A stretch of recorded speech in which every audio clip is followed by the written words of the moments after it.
August 17, 1943, Dobadura Airfield, New Guinea. The tropical sun had barely cleared the horizon when Technical Sergeant James McKenna crouched beneath the left wing of a Lockheed P-38 Lightning. His hands were steady, but his mind was racing. In 8 minutes, he would either save lives or end his military career. The young pilot climbing into the cockpit above him was Lieutenant Robert Hayes, 23 years old, fresh-faced, with only 6 combat missions under his belt. In less than 20 minutes, Hayes would face 18 Japanese Mitsubishi A6M0 fighters. McKenna knew the statistics. He'd seen them play out over and over in the blood-stained skies above New Guinea.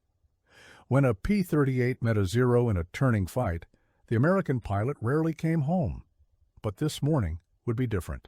McKenna had done something dangerous, something unauthorized, something that could land him in front of a court-martial. He'd modified Hayes's aircraft with nothing more than a piece of salvaged piano wire. It was a fix so simple that the engineering officers had dismissed it as irrelevant, but McKenna knew better. He'd maintained P-38s for 8 months, and he understood this aircraft in ways that the designers back in Burbank never could. The Lockheed P-38 Lightning was unlike any fighter aircraft in the world. With its distinctive twin-boom design, twin Allison engines, and tricycle landing gear, it looked like something from a science fiction novel. The aircraft was fast, capable of reaching speeds over 400 miles per hour. It could climb to altitudes where the air grew thin and cold. Its concentrated nose-mounted armament delivered devastating firepower that could shred enemy aircraft in seconds. But it had one critical weakness, a flaw that had already taken too many American lives. The P-38 couldn't turn with a Zero. The Mitsubishi A6M0 was a masterpiece of Japanese engineering, lightweight, agile, capable of executing turns in half the time it took a P-38. In the early years of the Pacific War, the Zero had earned a reputation as perhaps the most maneuverable fighter in the world. Japanese pilots who flew it were confident, experienced, and utterly convinced of their aircraft's superiority. American doctrine was clear. P-38 pilots were trained to avoid turning engagements at all costs. Use your speed, they were told, use your altitude advantage, dive in, shoot, and climb away, hit and run. Never ever try to turn with a Zero. But doctrine and reality rarely aligned perfectly in combat. Young pilots, their hearts pounding with adrenaline, their vision narrowed by fear and excitement, didn't always follow the rules. They got into turning fights. And they passed away. McKenna had seen it happen too many times. Good men, talented pilots with bright futures, climbing into their aircraft with confidence, only to return as casualties or not return at all. Each loss weighed on him. Each body bag haunted his dreams. The training manuals blamed pilot error, insufficient discipline, failure to follow doctrine. But McKenna knew the real problem wasn't the pilots, it was the aircraft itself. The P-38's aileron control cables ran through the fuselage to the tail section. These cables, which allowed pilots to control the aircraft's roll, had a slight amount of slack, just 3/8 of an inch at full deflection. It seemed insignificant. The engineers had deemed it acceptable, within specifications. But in combat, that 3/8 of an inch meant the difference between life and passing away. At high speeds, the slack wasn't a major issue. The P-38 responded adequately. But during low-speed maneuvers, during the desperate turning fights where pilots pushed their aircraft to the edge of a stall, that tiny delay became critical. The pilot would move the stick. A fraction of a second would pass. Only then would the aircraft respond. In that fraction of a second, a Zero could position itself behind the P-38. In that fraction of a second, 20-millimeter cannon shells could tear through aluminum and flesh. McKenna had raised his concerns with the engineering officer. He'd explained the problem, suggested a solution. The response had been dismissive, almost condescending. The aircraft was designed by Lockheed engineers, they told him. The control cable tension was within specifications. The problem, they insisted, was pilot error. But McKenna refused to accept that answer. He'd watched Lieutenant Hayes prepare for this mission. Hayes was a good pilot, careful, methodical, but he was young, inexperienced. This would be his 7th combat mission. Statistically, it might be his last. So McKenna had taken matters into his own hands. From a damaged aircraft, he'd salvaged a piece of piano wire, strong, flexible, perfect for his needs. He'd fashioned a simple tensioner, a device that would eliminate the slack in the control cables. The modification took only 8 minutes to install. It was elegant in its simplicity, but it was also completely unauthorized. If discovered before it proved its worth, McKenna would face disciplinary action. Court-martial was a real possibility. But as McKenna watched Hayes taxi down the runway at 7:42 that morning, he felt no regret. He'd done what was necessary. If it worked, it would save lives. If it failed, well, at least he'd tried. The engagement began at 8:14. Hayes's flight, 4 P-38s flying in 2 ship elements, intercepted the zero formation at 13,000 feet. They had the sun behind them, the tactical advantage of altitude and surprise. Hayes dove from above, building speed, his P-38 screaming through the air at over 400 miles per hour. A zero filled his gun sight. Hayes pressed the trigger. 4 50 caliber machine guns and 1 20-millimeter cannon erupted. The concentrated firepower, all mounted in the nose, converged on the target. The zero shuddered, pieces flying off its wing, and rolled away, trailing smoke. Then Hayes made a decision that would have been unthinkable weeks earlier. Instead of climbing away, extending the fight, using his speed to escape, he pulled into a hard turn. His training screamed at him to run. Every instinct told him to climb, but something about his aircraft felt different, more responsive, more immediate. The P-38 rolled into the turn with an eagerness Hayes had never felt before. The stick moved. The aircraft responded. No delay, no lag, just pure instant reaction. A zero tried to follow him. The Japanese pilot, confident in his aircraft's turning ability, banked hard, expecting to easily get inside the American's turn radius. But Hayes kept turning, tightening his circle, and incredibly, impossibly, the P-38 was matching the zero turn for turn.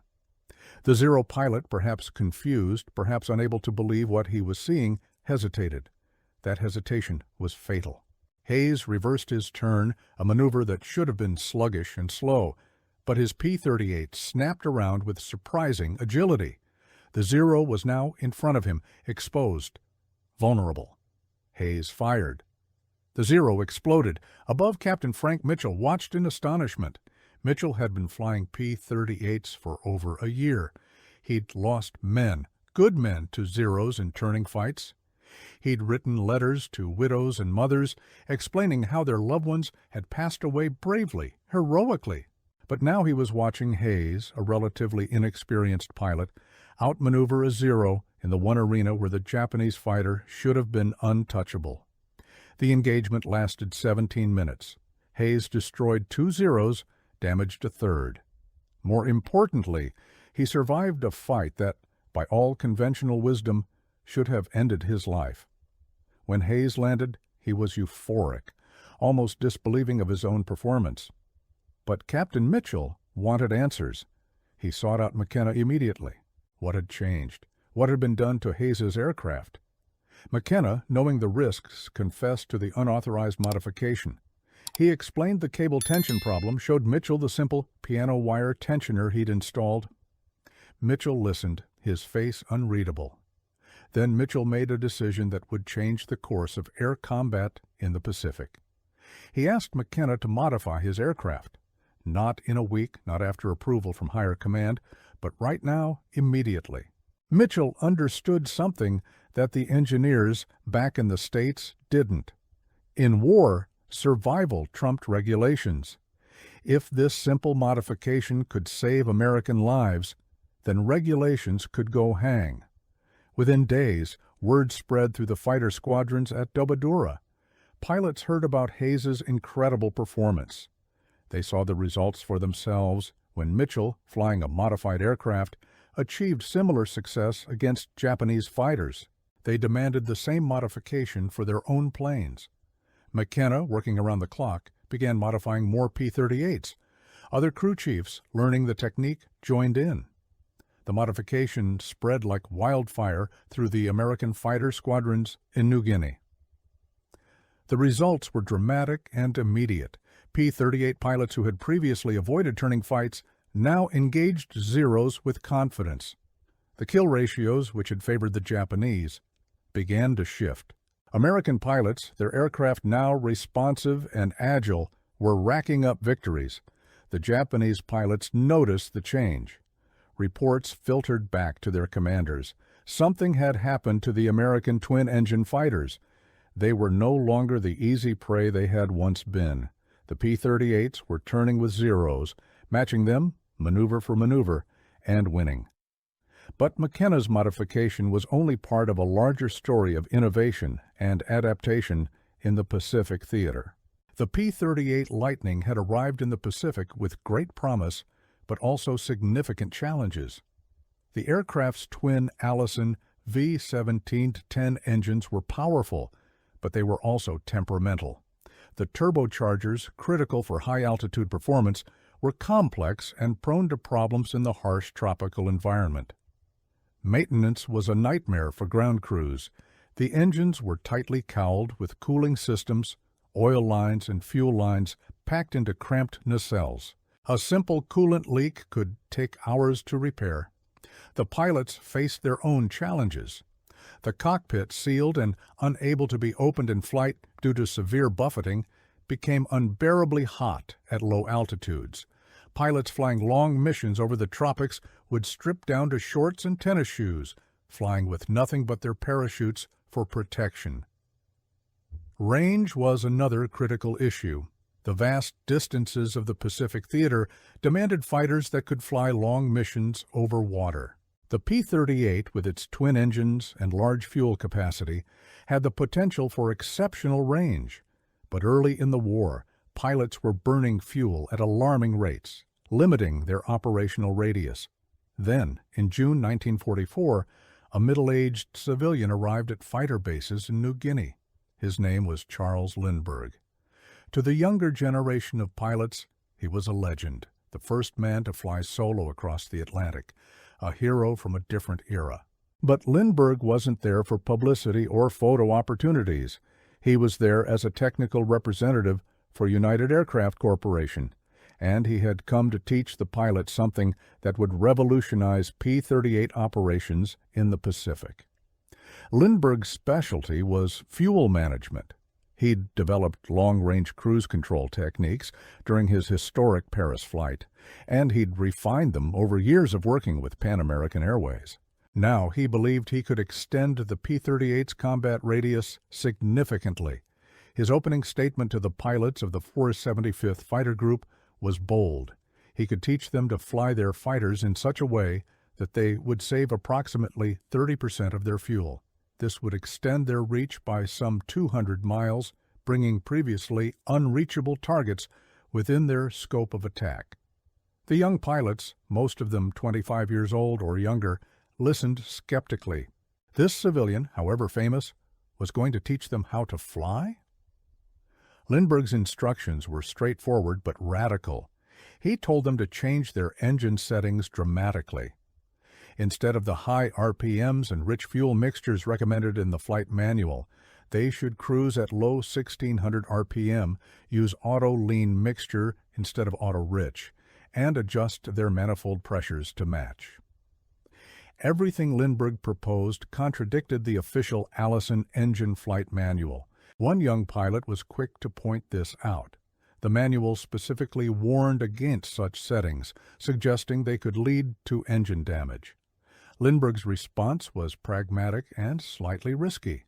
He acknowledged that there was a theoretical risk of engine damage, but he pointed out the P-38 had two engines. If one was harmed by these settings, the other could get the pilot home. Moreover, Allison was supplying plenty of spare engines and parts.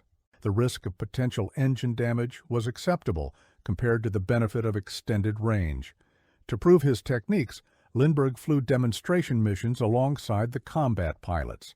Mission after mission, he returned to base with dramatically more fuel remaining than anyone else. On 7-hour missions that left other pilots with nearly empty tanks, Lindbergh would land with enough fuel for an additional 2 hours of flying. The pilots were convinced. They began adopting Lindbergh's engine management techniques. The results were remarkable. Missions that had previously been limited to 6 or 8 hours could now extend to 10 hours. Targets deep in Japanese-held territory, previously beyond reach, were now vulnerable to American fighter sweeps. But Lindbergh's contributions went beyond fuel management. He flew combat missions with the fighter groups, approximately 50 missions in total, despite being a civilian. On July 28, 1944, during an escort mission with the 433rd Fighter Squadron, Lindbergh shot down a Japanese Mitsubishi Ki-51 observation plane. Though congratulations were in order, his participation in actual combat as a civilian was technically illegal, and he was eventually sent back to the United States. The combination of McKenna's control cable modification and Lindbergh's fuel management techniques transformed the P-38 Lightning into one of the most effective fighters in the Pacific theater. But the aircraft itself underwent continuous improvements throughout the war. The P-38J, which began arriving in theater in late 1943 and early 1944, featured improved engine cooling systems. This allowed the engines to run at higher power settings at high altitudes, increasing performance by approximately 13%.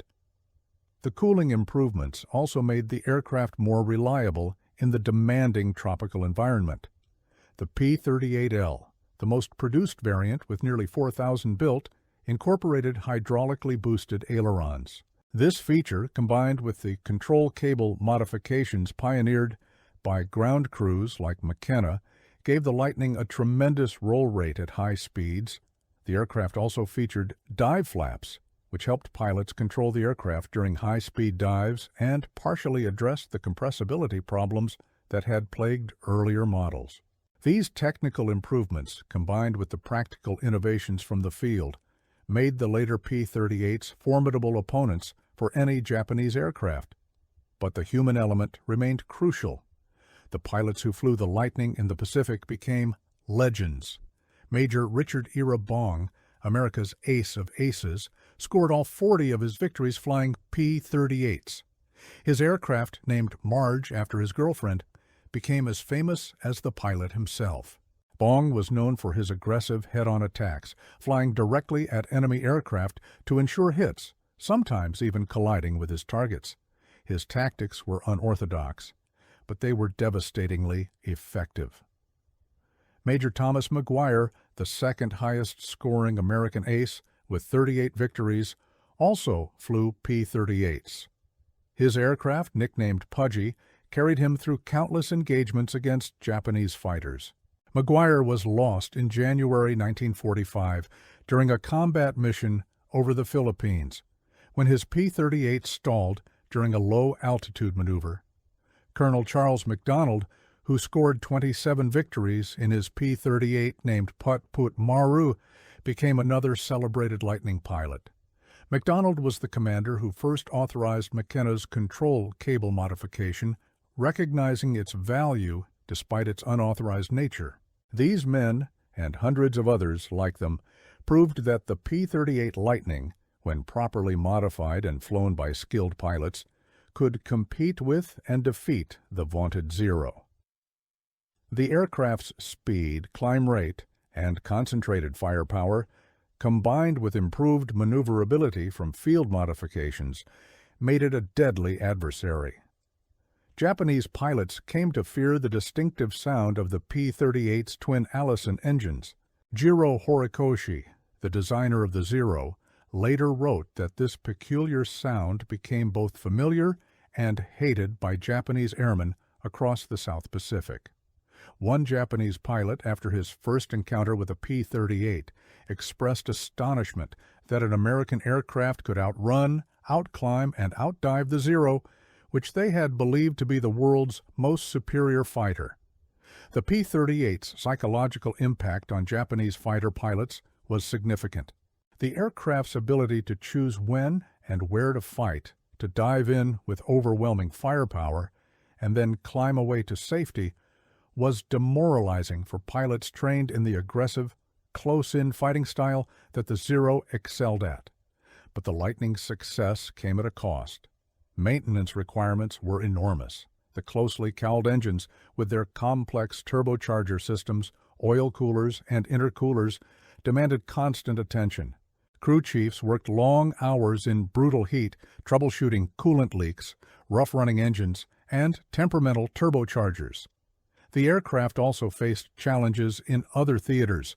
In Europe, the P-38 struggled with cold weather operations.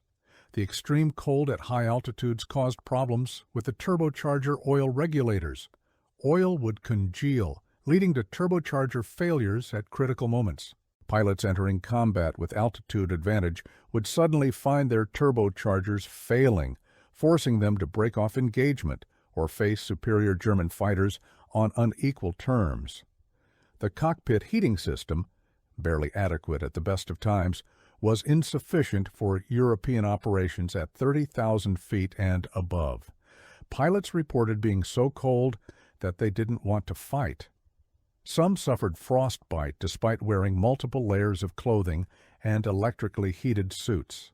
The European theater also highlighted another problem: compressibility. When diving at high speeds, particularly from the very high altitudes common in European operations, the P-38 would enter compressibility buffet. The nose would drop, the tail would shake violently, and the controls would lock up. Pilots had no option but to ride it out or bail out. This problem wasn't fully solved until the introduction of dive flaps on later models. These challenges led some European theater pilots to prefer other aircraft. The P-51 Mustang, arriving in late 1943 and early 1944, offered better high-altitude performance, longer range with better fuel efficiency, and fewer cold weather problems. By mid-1944, P-38 groups in Europe were transitioning to Mustangs. But in the Pacific, where temperatures were warm, altitudes were generally lower, and distances were vast, the P-38 remained supreme. The aircraft's twin-engine reliability was invaluable when flying long missions over water. Pilots knew that if one engine failed, they could limp home on the other. This psychological comfort was worth its weight in gold when flying over shark-infested waters. The P-38 also excelled in other roles beyond air-to-air combat. The aircraft was adapted for photo reconnaissance, with cameras replacing weapons. These F-4 and F-5 variants flew dangerous solo missions deep into enemy territory, relying on speed and altitude to survive. The P-38's range and speed made it ideal for this role. The Lightning also served as a fighter bomber, carrying bombs and rockets to attack ground targets.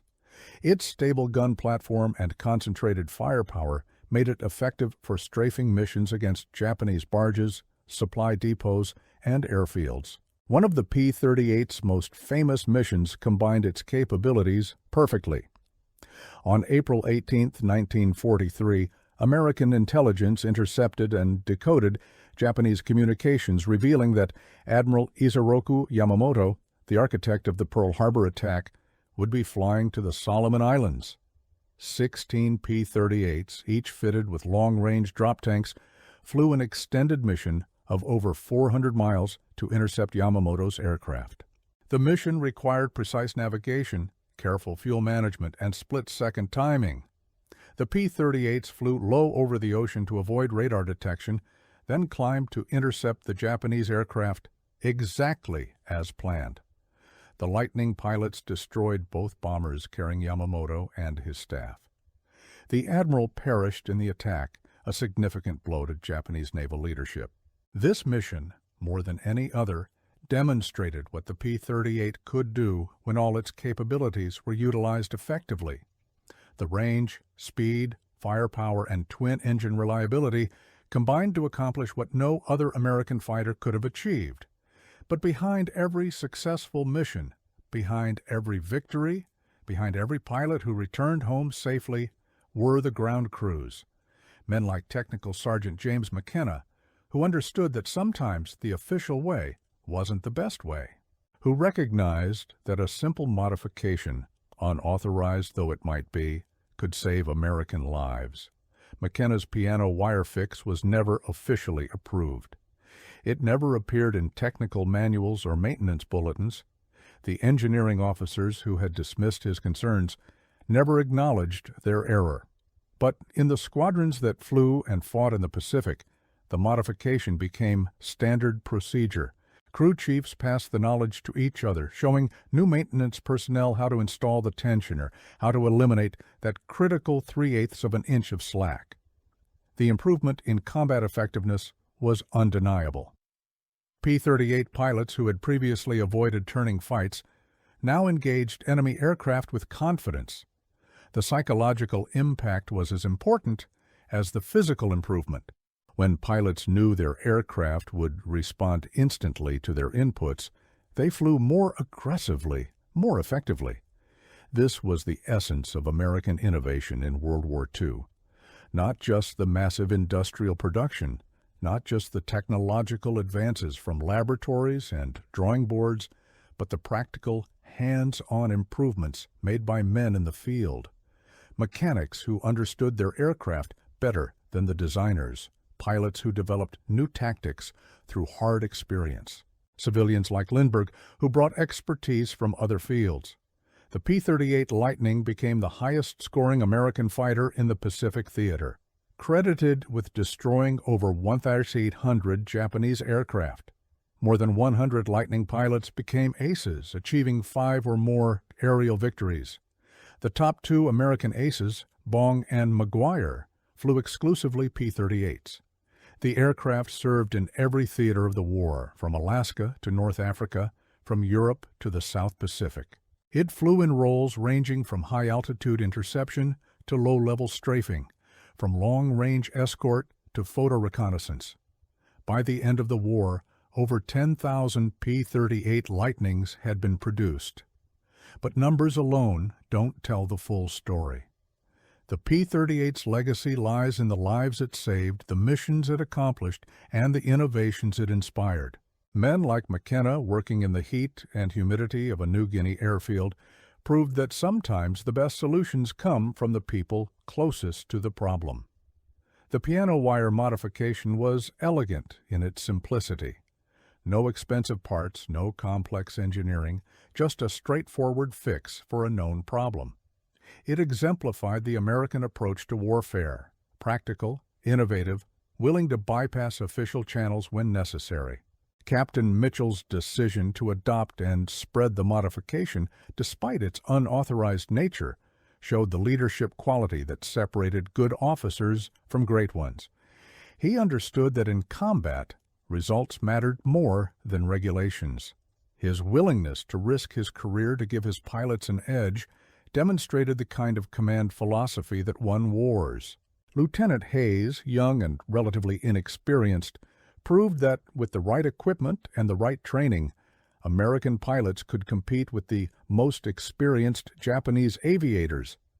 His survival and success in that August 1943 engagement validated McKenna's modification and began the shift in tactical doctrine that would give American fighters the upper hand. The P-38 Lightning story is ultimately a story about adaptation and innovation under pressure.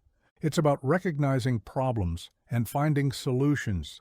Even when those solutions contradict official wisdom, it's about taking risks, about trusting the judgment of experienced enlisted men, about putting aside peacetime procedures in favor of wartime pragmatism.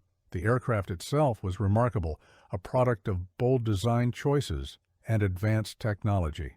But what made it truly effective was the human ingenuity applied in the field, the modifications and techniques developed through hard experience, and the courage of the men who flew and maintained it. When the war ended, the P-38 Lightning quickly faded from service. Jet aircraft were the future, and the era of piston engine fighters was ending. Most Lightnings were scrapped with little ceremony, their distinctive twin boom shapes cut up for aluminum. Today, only a handful remain flying, treasured remnants of a remarkable aircraft. But the lessons learned from the P-38 service remain relevant. The importance of listening to experienced personnel in the field. The value of simple, practical solutions over complex engineering. The need for flexibility in doctrine and tactics. The power of innovation at every level, from mechanics to pilots to commanders. Technical Sergeant James McKenna never became famous. His name appears in few history books. No monuments commemorate his contribution. But on August the 17th, 1943, he made a decision that saved lives. He took a piece of piano wire, a damaged aircraft, and 8 minutes of work, and he changed the course of air combat in the Pacific. Lieutenant Robert Hayes survived the war. He flew many more missions, achieved several more victories, and returned home to build a life in peacetime. He never forgot the morning when his P-38 responded differently, when it turned with a confidence and agility he'd never felt before, when it gave him the edge he needed to survive. Captain Frank Mitchell, promoted to major and later lieutenant colonel, continued to lead his pilots with the same practical wisdom that led him to approve McKenna's modification. He understood that winning wasn't about following rules perfectly. It was about understanding when to break them. Charles Lindbergh, already a legend when he arrived in the Pacific, added to his legacy by sharing his expertise with a new generation of pilots. His fuel management techniques extended the reach of American air power and contributed to the systematic destruction of Japanese air forces across the Pacific. And the P-38 Lightning, that distinctive twin-boom fighter, proved itself to be exactly what it was designed to be, a high-altitude interceptor with heavy armament and extraordinary range. But it became something more through the efforts of the men who flew it and maintained it. It became a symbol of American innovation, adaptability, and determination. The story of the P-38 reminds us that technology alone doesn't win wars. The best equipment in the world is only as effective as the people using it. Innovation doesn't only happen in laboratories and factories. Sometimes the most important breakthroughs come from a mechanic with a piece of piano wire, working alone under the wing of an aircraft, refusing to accept that good men should pass away because of a fixable problem. In the vast sweep of World War II history, McKenna's modification might seem like a small detail. But to the pilots who flew those modified P-38s, to the men who came home because their aircraft responded instantly when they needed it most, it was everything. It was the difference between life and passing away, between victory and defeat, between a simple piece of piano wire and the salvation of countless American lives. This is the true story of how a ground crew's dirty engine fix made P-38s outclimb every zero. Not through official channels or approved engineering changes, but through the courage and ingenuity of men who refused to accept unnecessary casualties when a solution was within reach. It's a story of innovation under pressure, of practical wisdom overcoming bureaucratic inertia, and of the countless unsung heroes whose contributions made victory possible.